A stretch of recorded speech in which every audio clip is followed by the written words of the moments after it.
This is TNC Movie Night's review episode of Bill and Ted Face the Music.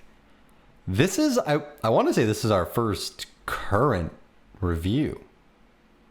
Yeah, right? outside of like maybe Project Power. Oh, That's like fair. Netflix news. Okay. It had been around for a little bit, but yeah, this is That's fair. like release and then we're watching it. Yeah. I've always been a pretty big fan of Bill and Ted. I liked those goofy, like Wayne's World, Bill and Ted type of stuff, about music to goofy, I don't know. I don't want to call them like stoner characters because they're not, but they're kind of like, that's the thing. Like they're kind of goofy and dumb, but like, I don't want to relate them to like Jay and Silent Bob because it is kind of a different world, but they are kind of like dumb and ditzy. But I've always loved those kind of characters, and I had a good time with this movie, but like it wasn't great. I don't know. It's hard to explain. This is one of those movies that never needed a sequel and never needed a sequel to the sequel. But like I always have fun with them. So I'll give them that. Like at no point of this movie was I like, this is just terrible. Yeah, it's self-aware. Like I like that. At least it knows it's a Bill and Ted movie and not trying to win an Oscar. So I appreciate that. And at no moment was I like, this is just too much or anything.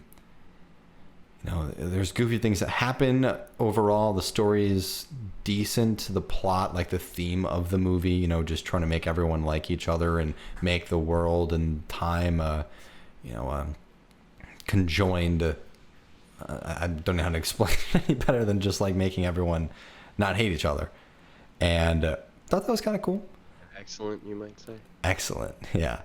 And I can appreciate that. Now, what did you kind of think of the movie? I liked it. Like Okay. you said, it doesn't need a sequel, but it's very self-aware. Like you said, it knows what's going on. It did enough to like remind you of the things you liked about the first movie or the things you liked about the second movie if you like the second movie, without just being like a total remake. Like I loved when their daughters are going back in time and getting like musical figures that sort of reminiscent of the first one, going back in time and getting the historical figures. So that was kind of cool. Like, oh yeah, just like the first one, but they didn't spend an hour just retelling the first movie. So Yeah. I liked it. I thought that was pretty cool. One thing, it's funny because as I mentioned, I don't think these needed a sequel. I almost want a sequel now though for Billy and Thea. I kind of wish the movie revolved around them a little bit more. They were actually a lot of fun in this movie, and anytime they were on screen, I was having a good time. So I would like to kind of see them explored more with characters. What else can you really do with two people like Bill and Ted? You can kind of rehash the same kind of things, and I kind of think I'd be okay with that just because they were so enjoyable on screen. Oh yeah, they were so much fun to watch. It wasn't, I don't know, man. They just like walked a line with this movie that worked really well. They Yeah. didn't go into trying to be too individual so it doesn't connect to the source. But they didn't try to just remake the thing. They were fantastic. Sorry, excellent. And I got nothing to complain about. They sort of, kind of like in the show or in the movie, stole the show. It was pretty sweet. And that I do like the Logan Preston thing where it's like, oh, Yeah. it's gonna be them, and then it was kind of clear as day from the very beginning what was gonna happen, but you're not upset. It's kind of like what we were talking about with Project Power when we brought that up. How it was like they set the table for it and then they executed it. And no matter how like on the nose it ends up being, you can't fault a movie for saying, hey, this is what we're setting up, and then here's the conclusion to that. So I'm not gonna fault them. But speaking of people, I love Dennis Caleb McCoy stole the show for me. I thought it was just gonna be either like a stupid throw-in when sequels and three-peats or whatever extension they add in one too many characters, and you're like, you had a full movie, you didn't need this. And I thought that's exactly what it was gonna be. Like they would have plot, and then this like Terminator type robot just coming in, screwing stuff up, just unnecessarily to lengthen the movie. So not what they did, and I think it was perfect how they used him in every scene. I mean, this was like everything he was in. My attention was fully on Dennis because I just couldn't wait to see what he was doing. Sorry about that. My bad, guys. I'm Dennis Caleb McCoy. And then when he's like, I like to dance. It's like, Jesus. Who wrote this guy? Because I want to just give him a high five. I definitely agree. And when the character first got like introduced, I was like, oh boy. Mm-hmm. Great. This is where because at that point the movie was fun. I was having a good time. You know, nothing was blowing me away, but I was like, you know what? I'm glad I'm watching this. And then that happened. I was like, well, here it goes. And it was the total 180, and it made it even better. And one of the things that really surprised me in this movie, weirdly enough, was a CGI moment. When Dennis, like, his character could, like, turn into, like, a little, I don't know, drop pod in a sense, and then just take off like a rocket. In one of the points when he's in, like, the lab, he turns into, like, the little pod, and you can actually see the reflection of all the people, and it was really lined up well. And they didn't have to do that. They could have made it like a, you know, no reflection kind of thing, but they made it like a mirror. And I don't know why that made me so happy for a movie like this, to pay attention to that little of a detail that they easily could have just been like, yeah, it's non-reflecting, you know, material. Matt finish. Done. Yeah. Yeah, and I really appreciated that for a movie like this. So I thought that was pretty cool. And then all in all, the character himself was just a lot of fun. And I love how self-aware they were that they shouldn't be hurting. You're a robot.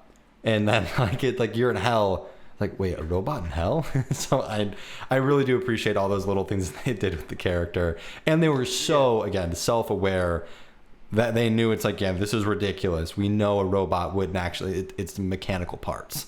So hats off to them. Oh my gosh, I love that. When he blasts away everybody, and he's just like, oh no. It's like, wait, that was the first one where you're like, what's going on here? And then when they're all in hell, yeah, and the demons are like, is that a robot in hell? That's a new one. It's like, okay, I see what you're doing. And that sort of stuff, and like you said, the reflective thing, which I didn't even catch. But I love when there's little stuff in there that makes you realize like how much people actually cared about the movie. Yeah. Whether it's like the production team or the writing team, little things where you're like, you didn't have to do that, but you did it, and it makes it better because you actually care about this movie. And it's like the exact opposite of what happens when they just like create a rule and then just kind of fart it away. And it's like, okay, you just didn't care enough about your project to try to make it work. Where here it's like you went above and beyond. So I like it even more than I already liked it, because I know that you're like, this is your special thing that you're proud of. Like, look what I did. It's like, hell yeah, buddy, you did it. Yeah, honestly, all in all, I'm glad we did this movie outside of even it just being a new and current release. It was fun. I had a good time. I would recommend it for anyone who likes just music, because it wasn't all just about like rock and roll. They had a lot of different time periods, cultures, and music, which I thought was really neat, and kind of all combined them into one. So movie did a really good job. They set it up really early on what is going on, so I really appreciate that they didn't like draw out like, oh my goodness, what is the big plot. It was in the first like 5-10 minutes, like, hey, did you guys save the world? You got to do it with a song. You guys have what, it was like 50 minutes or something like that. And it was like exactly the rest of the movie left. Yeah, and it was pretty nice that they really kept the pace, where it was like they didn't spend 20 minutes in one area and be like, all right, that was only 5 minutes. They really kept kind of a good pacing with the movie on the time travel aspect, which again, very nice little touch that they could have just thrown out the window and been like, yep, we're a 2-hour movie, you have 40 minutes, and we're gonna cram it all into one. So I liked that a lot. Yeah, this was just a fun one to watch. There's not much that makes you upset with this, or not anything that you like roll your eyes at. So you just kind of get to sit back and watch it. And if you're a fan of the series, then you get to sit back and watch it a little bit more, because you see like their wives in it, and then you see all the minor callbacks without being like, hey, do you remember the thing that we did that was funny? And it's like, yeah, but can you do it for real this time, instead of just being like, remember when we were funny? it wasn't like that. It was just like, hey guys, you remember the thing? Yeah, here's a new joke about it. You're like, okay, this is fun. So Yeah. I would definitely recommend watching it, especially if you're a Bill and Ted fan, which why wouldn't you be? They're just fun to watch. Yeah, and it's on top of the, kind of not overdoing things and beating over the head with it. Something I always loved in the movies was the, little guitar things. And they did it like at the end of the movie, and it was a little kind of special moment rather than it being every time they did something kind of how it felt in the first one or second one at times. That it was just, they did it all the time, even finishing sentences, it felt. This one was a very like big climactic moment, and then they did it, and I was like, oh, yeah, that was perfect. So Yeah, man, it just makes you smile. You watch it, and you're happy because you said they don't beat you over the head with anything. They don't really do anything wrong, so you're just like, haha, cool. And then it's over, and you're like, oh man, that was fun. I honestly would say it felt short. Like, I wish it was a little bit longer. It's an hour and 30 minutes, I want to say, and that was that without credits? I think that was with credits. Yeah, so realistically, it was like, hour 15, hour 20 probably with, pre and then post credits. So solid movie overall. I would, again, as we mentioned, recommend it. If you like music, you like Bill and Ted, you just like to laugh, any of those. So yeah, any closing remarks for the movie? No, man, I just liked it. Just go watch it. It's fun. And if you, I don't know, like I said, if you're a Bill and Ted fan, definitely go watch it because it's a nice way to finish the series, or maybe not finish the series. Yeah, definitely. And, as you may have already watched, we did have our previous episode that did release on Wednesday. Since this episode, yes, we are recording it on a Tuesday, but it'll be coming out on Saturday for all of you. So yeah, hopefully you enjoy the Bill and Ted Face the Music. I know next week we're looking at doing Mulan. We kind of like doing this, fun movie, kind of a little more serious, fun movie, a little more like serious. So kind of flip-flopping there.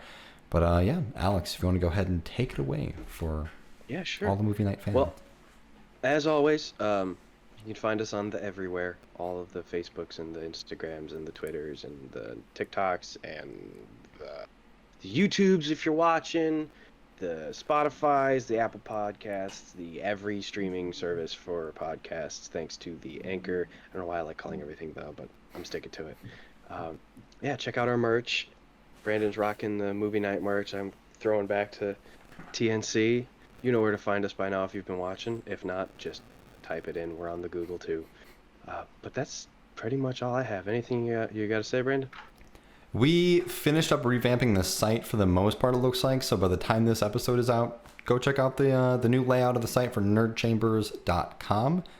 And yeah, definitely really enjoying what we've done so far with it. A lot of it has been Manny. I've been kind of just overseeing and being like, does this work? Can you do that? Maybe this is how you do it. So little things there. But big kudos to Manny for getting the site all fixed up. Yeah, that's it. Thanks, Manny. All right. Well, I'm Alex. He's Brandon. Be excellent to each other.